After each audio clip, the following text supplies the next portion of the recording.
Ողջույն, ինչպիսի բարդություններ կարող են առաջանալ հոգեթերապիայի ընթացքում։ Հոգեթերապիայում կան երկու անձինք՝ հոգեթերապևտը եւ այցելուն, եւ կարևորագույն կոմպոնենտը այցելուի բարդությունը, խնդիրը, դժվարությունը, խանգարումները, այսինքն այն, ինչ որ այցելուին բերել է հոգեթերապիայի։ Հերթով անդրադառնամ, թե թվարկածներիցս որը ինչպիսի նշանակություն ու ազդեցություն է թողնում process-ի վրա։ Եթե հոգեթերապևտը կոմպետենտ չէ, այցելուին խորհուրդներ է տալիս, փորձում է ոչ թե խնդրի հետ աշխատել, այլ ուղիղ ցուցումներ է տալիս, թե ինչ պետք է անել։ Օրինակ, ցավալի դեպքեր գիտեմ, որ հոգեթերապևտը ստիպել է այցելուին, բերել է այն կետին, որպեսզի այցելուն ների իրեն բռնացողին, որպեսզի այցելուն հաշտվի իր ծնողի հետ, որպեսզի այցելուն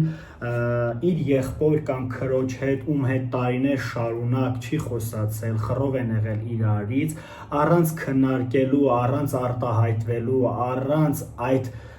ցավը վերապրելու, առանց մարսելու, հոգեթերապևտը բերել է մի կետի, որ այցելուն ների։ Եվ ինչ որ ձևով ստացվել է այցելուին այս վարկածը, այս տարբերակը յուրացնել, սակայն դրանից հետո նրա մոտ սկսում է գլխացավեր, տրամադրության անկում, անքնություն, ախորժակի անկում, օրվա ընթացքում ինքնազգացողության վատթարացում, տրամադրությունը հաճախ փոփոխական է լինում, մեկ շատ ագրեսիվ է, մեկ շատ դեպրեսիվ վիճակում է, եւ տարիների ընթացքում, երբ որ արդեն նա դադարում է պայքարել այն խնդրի հետ, որը որ նախկինում գոյություն է ունեցել, այսինքն փորձում է նոր լուծում գտնել եւ դիմում է նոր մասնագետի հետ աշխատելուց պարզում է, որ այն ներում ասածը, որ իրեն հարկադրվել է, այդտեղ այդ process-ի շնորհիվ սառեցվել են այն բոլոր էմոցիաները, ապրումները, արտահայտությունները, ցավը, տառապանքը, ինչ որ կյանքի կոչելու կարիք կար։ Հոգեթերապիան հնարավորություն է տալիս այցելուին, որպեսզի իր ներաշխարհի հետ կոնտակտ հաստատի այցելուն, արտահայտվի իր մտքերը, ճանաչի իր սեփական ապրումները, ճանաչի կառավարի արտահայտի իր էմոցիաները, իր դժգոհությունները, բողոքը, ցավը, ագրեսիան, վախերը, անարդարության զգացողությունը, այս բոլորի համար հոգեթերապևտը պարտավոր է պայմաններ ստեղծել, որպեսզի այցելուն կարողանա հասկանա իր ներաշխարհում, իր պահարանում ինչպիսի կմախքներ են դրված, ինչպիսի խառնաշփոթ է իր ներաշխարհում, հոգեթերապիայի ընթացքում, հոգեթերապևտի օգնությամբ այցելուն փորձում է այս փազլը հավաքել։ Տարբերակներից մեկը ասեցի, երկրորդ տարբերակը դժվարությունները, այցելուն միշտ չէ որ պատրաստ է հոգեթերապիա անցնելուն, որովհետև մի կողմից այցելուն ուզում է իր ողջ մնալու բնազդը նրան մղում է, որպեսզի նա գործողություններ կատարի, լուծումներ փնտրի, ռեսուրսները օգտագործի, իր իմացած գիտելիքը, հմտությունները նա արդեն իսկ փորձել է իր իմացածի շրջանակներում լուծում տալ իր հարցերին, բայց երբ որ արդեն չի ստացվում այս տարբերակով խնդիրը լուծել, ապա նրա մի մասը դրդում է նրան, որպեսզի նա դիմի մասնագետի, անգամ երբ որ նա դիմում է մասնագետի, իր վախերը, անորոշության զգացումը, նորից հին ցավի, խնդիրների հետ առերեսվելու վախը, ապագայի հանդեպ վախը, մերժվելու վախը, քննադատվելու վախը, կորուստներ ունենալու վախը, նորից կարող են այցելուին հետ տանել հին իրավիճակին, այսինքն այցելուն կարող է այս ամենից ելնելով դադարեցնել հոգեթերապիան կամ անգամ չհասնել հոգեթերապևտի մոտ, այլ այսպես պայքարել, երբ որ սիմպտոմները սրվում են, նա որոշում է, որ չէ դիմելու եմ հոգեթերապևտին, երբ որ սիմպտոմները մի քիչ թուլանում են, ասում է վերջ ես ուժեղ եմ, ես կարող եմ շարունակել ապրել, մինչև ես ոնց եմ ապրել, կշարունակեմ իմ իմացած տարբերակով հաղթահարել իմ խնդիրները կամ կանտեսեմ, թեթև կապրեմ, շատ չեմ մտածի, մեծ ուշադրություն չեմ դարձնի իմ խնդիրներին, դե ինչ է եղել, բոլորն էլ ունեն խնդիրներ, հիշում եք զոնա կոմֆորտ ասածը, այն աղջկա օրինակով նստած է մրջնի բնի վրա եւ մրջուները երբ որ իրեն սկսում են կծել կամ բարձրանալ իր վրա, ինչպիսի արդարացումներ է նա հորինում, Աստված հանդուրժեց, Աստված համբերեց, ես եւս կարող եմ, դե ինչ է եղել, որ մի հատ էլ թող գծեն, հետո առաջ կանցնեն, հալավ մարդկա ավելի ծանր իրավիճակում է, մի քիչ սենց կհամբերեմ, կփոխվի մի բան, Աստված մեծ է, միտեղից մի լույս կլուսանա, այսինքն այս աղջիկը նստած մրշնաբնի վրա նա չի գործում, նա փորձում է հարմարվել, փորձում է իրեն ստիպել, համոզել, զոհաբերել, որ այս իրավիճակը կանցնի, այսինքն պատասխանատվությունը իր ձեռքը չի վերցնում։ Մյուս կողմը արդեն այցելուի անձը,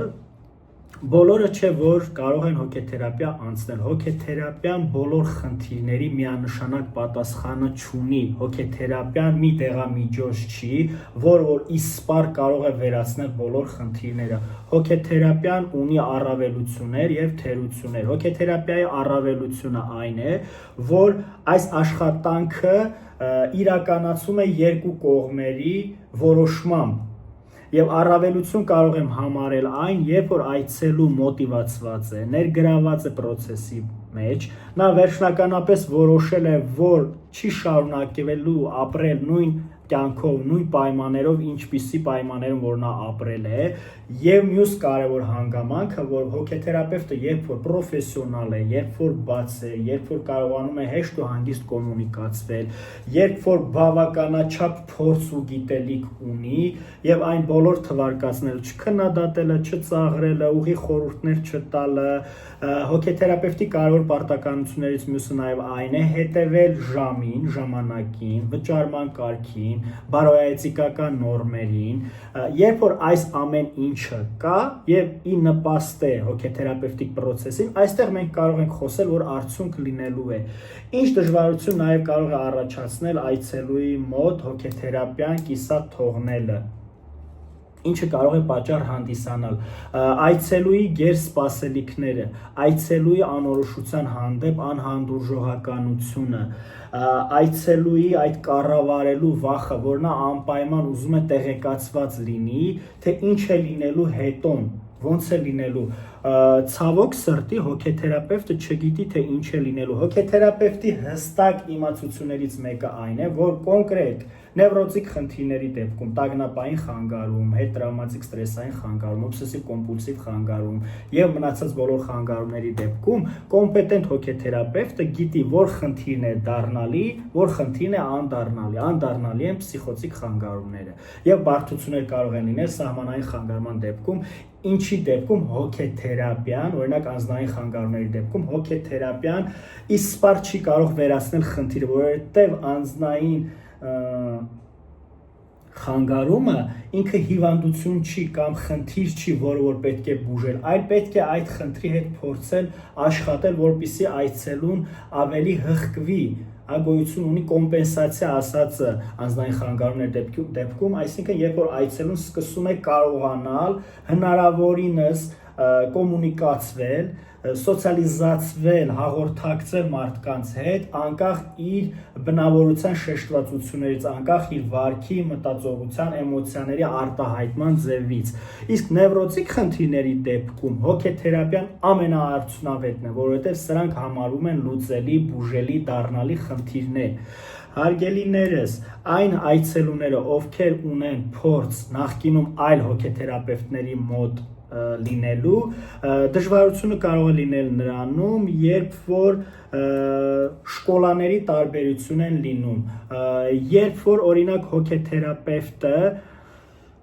փորձել է այցելուին ավելի փափուկ տարբերակով օգնել, որ նա հասկանա, որ նորմալ է այն խնդիրը, որ նա ունի։ Երբեմն այստեղ մենք կարող ենք տեսնել դեպքեր, որտեղ որ մասնագետը եղել է ոչ կոմպետենտ, այսինքն վերցրել է իր վրա մի բեռ, որը որ հոգեթերապևտինը չէ, գոյություն ունի կոնտրպերենոս ասվածը, երբ որ այցելուի մոտ տեղի է ունենում պերենոս, այսինքն այցելուն հոգեթերապևտին է պրոյեկտում իր կյանքում, իր նախկինում այն մարդկանց փորձը, ովքեր որ դրական կամ բացասական ազդեցություն են ունեցել իր կյանքում, դա հիմնականում լինում են ծնողները։ Եթե ծնողի հետ հարաբերությունները եղել են բարյացակամ, ջերմ, մտերմիկ, ամենայն հավանականությամբ այցելուի ընկալմամբ հոգեթերապևտը ևս լինելու է այդպիսին։ Եթե եղել է բացասական, այցելուի հանդեպ այցելուի մոտ հոգեթերապևտի հանդեպ լինելու են բացասական էմոցիաներ։ Կոնտրտրանսֆերը, կոնտրպերենոս ասվածը հոգեթերապևտի պատասխան ռեակցիան է իրավիճակին, այսինքն հոգեթերապևտը կորցնում է իր հոգեթերապևտի դերը եւ լինում է նույնականանում է այցելուի ծնողի դերի հետ։ Այս դեպքում օրինակ կարող է հոգեթերապևտը գերխնամք իրականացնել, սեանսից դուրս անդադար պատասխանի այցելուի զանգերին, հաղորդագրություններ լինել SMS տարբերակով, սրանք բոլորը հակահոգեթերապևտիկ են, բացառություն այն դեպքերում, երբ որ այցելուի կյանքում լինում են չեպեներ, այսինքն բարդություններ, օրինակ կան այցելուներ, ովքեր որ ավելի բարդ քեյսերով են եկել հոգեթերապիայի, սուիցիդալ մտքեր ունեն, սահմանային անձնային խանգարում ունի այցելուն, նրա մոտ անսպասելի իմպուլսիվ վարքի դրսևորում կարող է լինել, այս դեպքերում, բացառիկ դեպքերում հոգեթերապևտը հնարավորություն է ստեղծում այցելուի համար, որ ինչ որ մեկի հետ կապ հաստատի, ինչ որ ծայրահեղ քայլ անելուց առաջ։ Մնացած բոլոր դեպքերում, երբ որ արդեն հոգեթերապևտը իր ժամանակը տրամադրում է այցելուին սեանսից դուրս, այստեղ մենք հավանաբար գործ ունենք կամ սահմանների դժվարությունների հետ, կամ հոգեթերապևտը փրկչի դերում է, կամ կոնտրպերենոս է, կամ հուզական այրում է։ Այսօրվա թեման դրանք չի, որ խորանամ, այսօր զուտ ուզում եմ խոսալ այն մասին, որ հոգեթերապևտի աշխատանքը այցելուի հայցին համահունչ աշխատելն է, ոչ շատ արագ գնալը, ոչ շատ դանդաղ գնալը։ Հոգեթերապևտը այցելուի փոխարեն որոշումներ չի կայացնում։ Հոգեթերապևտը չի ստիպում այցելուին գնալ մի ուղղությամբ, ինչին նա պատրաստ չէ։ Հոգեթերապիան սպոնտան պրոցես է։ Հոգեթերապիայի նյութը այցելուի առաջ բերած նյութն է։ Հոգեթերապևտը իր նկատառումներով կարող է կիսվել, ոչ թե հարկադրել կամ ասել սա միակ ճիշտ լուծումն է։ Հոգեթերապևտը շոկի չի ենթարկում այցելուին, չի ստիպում գնալ մի ուղղությամբ, ինչին որ նա դեռ պատրաստ չէ։ Հոգեթերապևտիկ աշխատանքը շատ բարդություններ ունի, որի մասին անverջ վիդեոներ է կարելի նկարել։ Հարգելիներս, այսօրվա վիդեոյի հիմնական իմաստը նրանում է,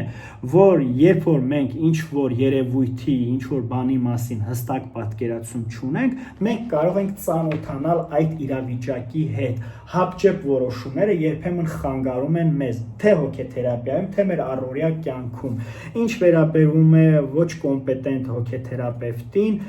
ապա էջում կան այնպիսի նյութեր, որտեղ որ նաև նշվում է, թե ինչ որ դեպքերում է red flag, երբ որ հոգեթերապիան կարելի է դադարեցնել։ Իսկ մյուս լիքը բազում դեպքերում այցելուի դիմադրությունը, պաշտպանական մեխանիզմները, հին ցավի հետ նորից առերեսվելը կարող է այցելուին հետ մղել հոգեթերապիայից, ինչը չհասկանալով այցելուն, բնականաբար նա չի կարող ամեն ինչը պարզ ու հանգիստ հասկանալ։ Նա անունը դնում է, որ հոգեթերապևտը լավը չի կամ հոգեթերապևտիկ պրոցեսը իմ համար չէ, ես ավելի լավ է նոր հոգեթերապևտներ ընտրեմ։ Իսկ այն հոգեթերապևտը, ով որ հենց հոգեթերապիայով է զբաղվում, նա գիտի, որ հոգեթերապիան բարդ պրոցես է, որտեղ լինում են դժվարություններ, բարդություններ, այցելուի պաշտպանական մեխանիզմները, այցելուն կարող է ունենալ խռովություն, բողոք, դժգոհություն, որ այս բոլոր իմ նշածները հոգեթերապիայում տեղ ունեն։ Հոգեթերապևտը ի վիճակի է այս ամեն ինչի հետ առերեսվել, հանդիպել այցելուին այնպիսին, ինչպիսին որ կա։ Հոգեթերապևտը տարիներ շարունակ սովորում է, կրթվում է, որպեսզի դառնա հոգեթերապևտ։ Իսկ այցելուն կարիք չկա պատրաստվի, սովորած այցելու գոյություն չունի, գոյություն ունի այցելու, ով ունի խնդիրներ եւ եկել է միտեղ, որտեղ որ տրամաբանությունը այն է, որ իրեն փորձելու են ընդունել այնպիսին, ինչպիսին որ նա կա։